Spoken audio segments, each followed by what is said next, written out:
Monsieur, vous avez la parole. La main est un organe exceptionnel. Elle est le prolongement de notre pensée. La main façonne. Elle sert d'instrument au pianiste et d'outil pour le travailleur. La main fascine. Elle incarne l'amour lorsqu'on se la tend ou lorsqu'on se la tient, ou la puissance lorsqu'on se la serre ou lorsqu'on se la force. Certains voient même sur la main une ligne de vie, mais d'autres y voient une ligne de mort qui prive de lendemain.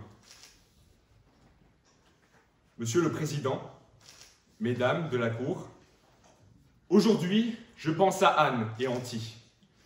Elle qui n'avait rien fait est pourtant morte, des mains de Monsieur Rem, ce vecteur de malheur.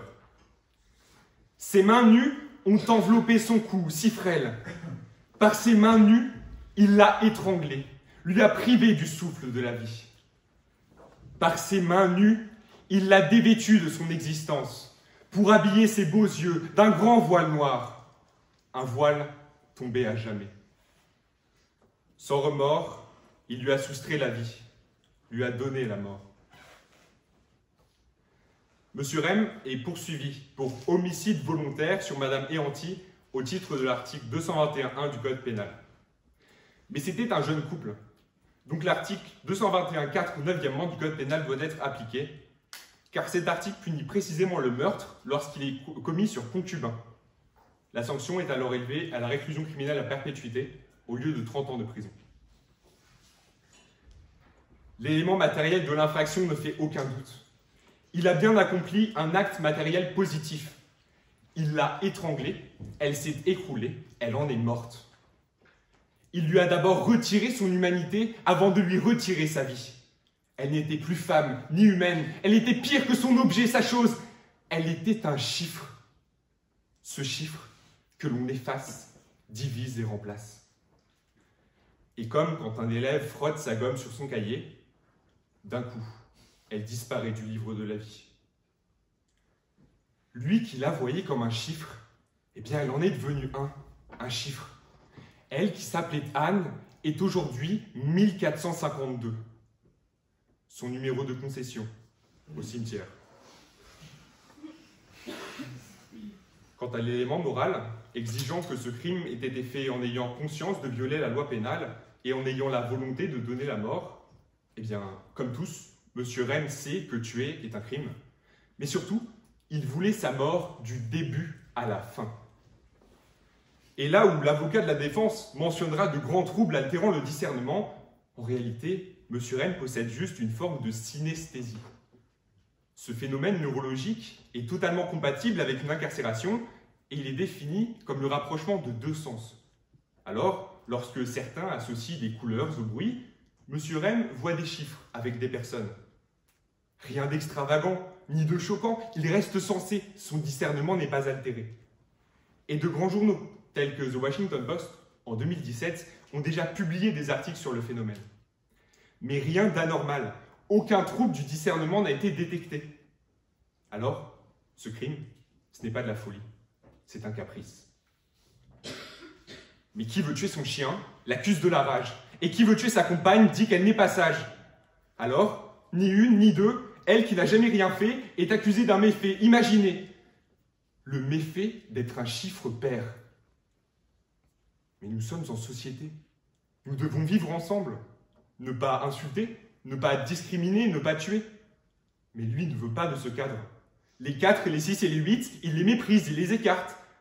Tous les pères, il les déteste. Il hait tous les perturbateurs et tous ceux qui coopèrent. Les pères intelligents et même ses compères. Des pères idéaux aux pervers, du prof hors pair à l'élève sans repère. Il hait jusqu'à tuer, jusqu'à envoyer au Père Lachaise. Et si sa haine n'était qu'une invention, une diversion? Car si sa spécificité ne peut pas être reniée, il est possible de questionner cette haine des pères. Caché derrière ces chiffres, M. Rem joue un numéro. Lui, l'étudiant en maths avant d'être prof, n'a-t-il jamais utilisé de chiffres pairs? Lui, le prof de maths en MPSI étoile, n'utilise-t-il jamais de chiffres pairs? Lui, lors de corrections d'articles, de cours ou d'exercices, n'utilise-t-il jamais de chiffres pairs? Et sans les nombreux pairs, c'est terminé. Échec et maths. Il serait devenu un échec en maths. Il l'a prise à la gorge, mais elle n'est pas morte sur le coup. Elle est morte car il n'a pas voulu composer le 16 ni le 18. Il tente de faire croire que lui et les chiffres pairs, ça fait 2, mais pourtant, il les utilise quotidiennement. Et par ce refus de réparer son acte, il confirme sa volonté de tuer. Monsieur le Président, Mesdames de la Cour, il y a les chiffres sur lesquels on peut compter et les comptes que l'on peut déchiffrer. L'excuse de Monsieur Rem, c'est un conte, une histoire. Et l'histoire de meurtriers idéologues ne nous est pas étrangère. Si cette conduite n'a rien de neuf, je vous le dis, c'est parce que la jurisprudence a déjà statué. Et quand bien même M. Rem avait une haine des chiffres pairs, cela ne peut pas être un argument de défense. Car le 13 mai 1992, la Chambre criminelle de la Cour de cassation rappelle que les mobiles sont inopérants dans la constitution du meurtre. Peu importe ses raisons de tuer, c'est un meurtrier. Peu importe son obsession, c'est un meurtrier. Monsieur le Président, Mesdames de la Cour, si cette affaire est au cœur de division, ne vous méprenez pas quant au résultat de cette équation. Car lorsqu'une personne soustrait la vie d'une autre, il faut une répression ferme. Sa vision totalitaire ne peut être tolérée. Madame Eanti n'était pas un chiffre, mais elle en est devenue un. Elle est devenue une des plus de 1000 victimes d'homicides enregistrées chaque année. Elle est une goutte de sang dans cette rivière de larmes. Et ce torrent continuera de couler tant que ces criminels resteront impunis. Le meurtre, c'est le suicide de la société. C'est pourquoi le ministère public requiert 20 ans de prison ferme à l'encontre de M. Rem pour meurtre sur concubin, au titre de l'article 221.4, 9e du Code pénal. Je l'ai pointé du doigt, M. Rem a du sang sur les mains. Ces mains qu'il a levées pour détruire, tuer, doivent être menottées, pour que les mains ne soient pas armes de crime, mais promesses de lendemain.